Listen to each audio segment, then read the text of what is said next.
Welcome back, Knicks fans. Knicks had a practice today. There was a press conference afterwards. Thibodeau talked, RJ Barrett talked, and we're going to talk about what Thibodeau says. But before I get to that, please, guys, please like this video, subscribe, and if you have any comments, make the comments below. I'd be more than happy to comment. But before I start, just please like the video and subscribe. I'm going to be putting out videos at least once a week, and it's pretty interesting stuff. I take a look at sometimes I just rant about the Knicks and Thibodeau, but sometimes I always try to give some, have some insightful videos with some statistics that might be a little interesting. Hopefully, you guys enjoy it. And so I have a little bit of a different take on this stuff. And here we go. So Thibodeau thinks Alec Burks is the best option at point guard. To a certain extent, he might be right. And he said if you look at the numbers, it suggests he is the best option, and that's what he wants to go with, right?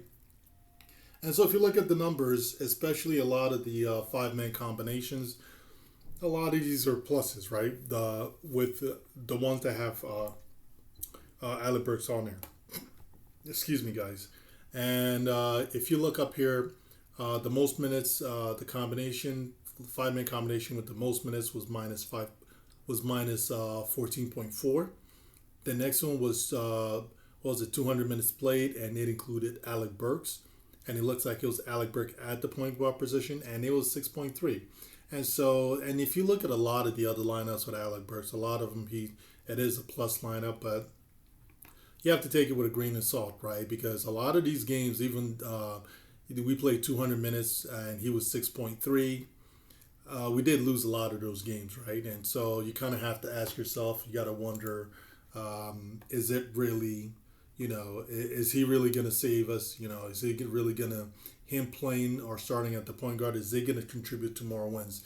Because this move that the coach is making, him saying Alec Burks is going to be the starting guard and he's the best option, it shows that he still wants to win ball games. He's going to make a run for the playoffs. That's just who he is. And he says he's going to develop the young guys. I just don't know.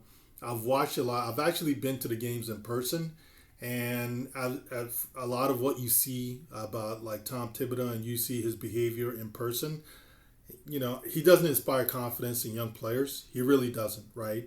I mean, he tries to inspire confidence in Emmanuel Quickly, but he puts Emmanuel Quickly in the worst possible position, right? Emmanuel Quickly is not a point guard, but he wants him to be a point guard, but that's not his forte. I've been to a couple of the games this year so far, and I've watched Emmanuel Quickly, especially like during practice, like warm-ups and stuff. The guy doesn't miss a shot, during warm-ups. He's like one of the few players I see that like he rarely misses a three-point shot, and it's really crazy to see. There's not a lot of people like that. A lot of times you watch a lot of these NBA players during like warm-ups and they're taking shots and they're just breaking everywhere. Emmanuel Quickly is not like that. He's actually a really good shooter. And so, in my opinion, his issue, and a lot of people also feel this way, is because he's playing out of position. He's trying to be a point guard. But we see why he feels like Alec Burks is the best option at point guard. But there's a lot that goes into these numbers, right? Like I said, it's not like we won all the games where Alec Burks was either the starting point guard or got the most minutes, where he played 30-plus minutes at the point guard position. That just didn't happen. I think maybe we won maybe 45% of those games, maybe. So we're still not a winning ball club in those situations. So let's look at some individual stats to see why the New York Knicks suck, right? And why it's possible Alec Burks may not necessarily be the answer. And why, even though Alec Burks, it shows that his 6.3 on those minutes where he's plus 6.3, in those 200 minutes with that five-man combination, why we still won maybe 45% of those games, or maybe even less than that. And so if you look over here, and this is the reason why, let's start even over here on the right? This is the net efficiency rate for each of these players. These players here, Julius, RJ, Evan, Alec, Emmanuel Quickly, and Kemba Walker, these guys take the most shots on their team, right? They're taking the most shots on the team, and I have it here ranked by percentage. Julius takes 18.9, RJ 14.5, and it goes down. Alec Burks, he takes about 9.78% of the team shots, so he's the fourth highest on the team, right? He takes the fourth most shots on the team. and he's also a primary playmaker. They lean on him to make shots. But the one thing, if you notice, these guys they take more shots, but they're making less than they take, right? So it shows that they're less efficient, right? And so it just shows how inefficient they've been this season, right? And so all these, they have all net negative ratings, and you could just tell if you look at their field goal percentage. All these guys, we don't. These are the best players we have in our team. These are the guys that are taking most of the shots. None of them are cracking 43%.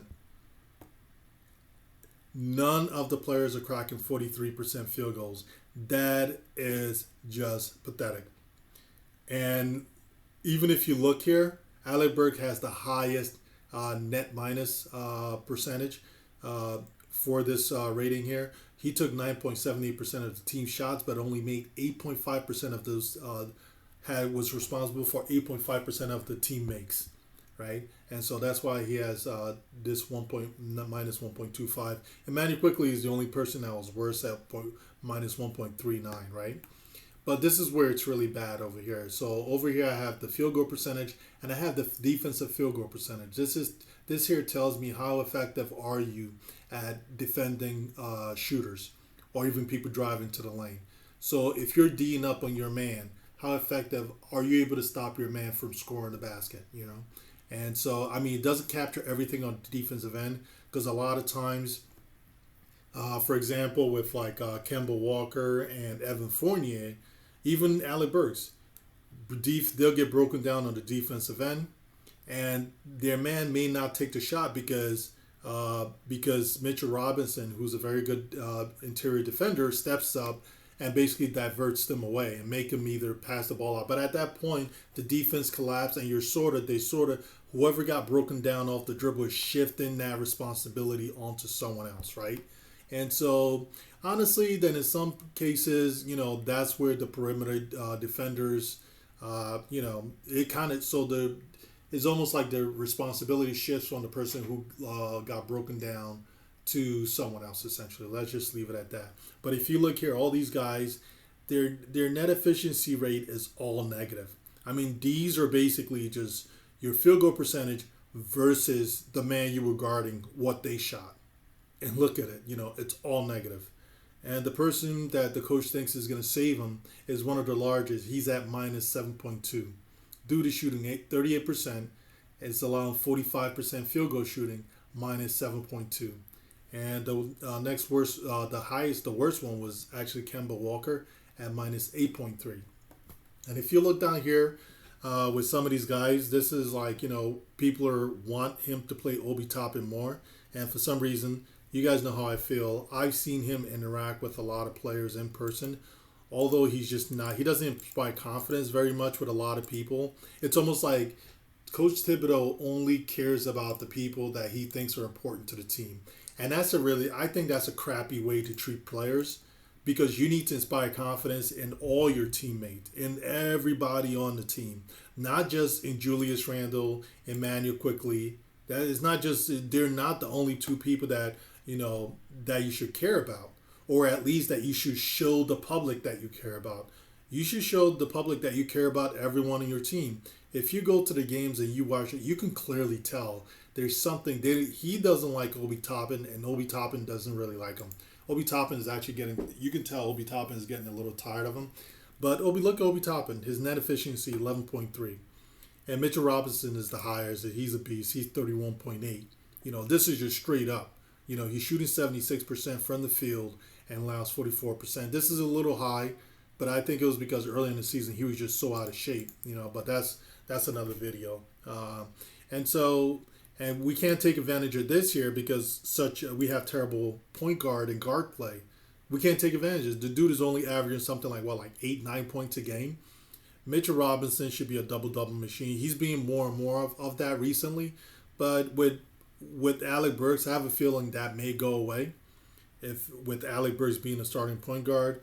And hopefully Derrick Rose coming back may help a little bit, but I just don't know. I just don't see that happening. And so we just can't even take advantage of our strengths, so that's the problem. Look at all the efficiency. You know what all this suggests is not because these guys are basically taking shots at the rim mostly. Obi Toppin is not always at the rim. You know, the reason why his efficiency is so high and the net rating, the net efficiency is so high, because he makes smart decisions. A lot of this, especially the high field goal percentage, that tells you these guys make smart. It's not just because they're at the basket most of the time. They make smart decisions. They play within themselves. They find a way to get open at the basket. And look, this is a big boy league. It's not easy to finish at the basket, and especially the way these two guys finish at the basket. It's not easy, and he's able to do it. And Taj Gibson is the other person. He's an old man, but however, you can. It's tough, right? Because I don't like to see him play a ton of minutes, but sometimes, man, his minutes are so effective. He's so effective when he's in there and when he plays. It's crazy. Sometimes he gets he gets outdueled or out rebounded, and he gets out muscled sometimes because he's not that big, right? But he's always in the right position. He takes the right shots, and so he's effective. And so, hey, tell me what you guys think, man. Is Alec Burks really going to save the season? What do you think? What do you think about these stats? Comment below. I'm going to be more than happy to respond, and hope to see you guys soon.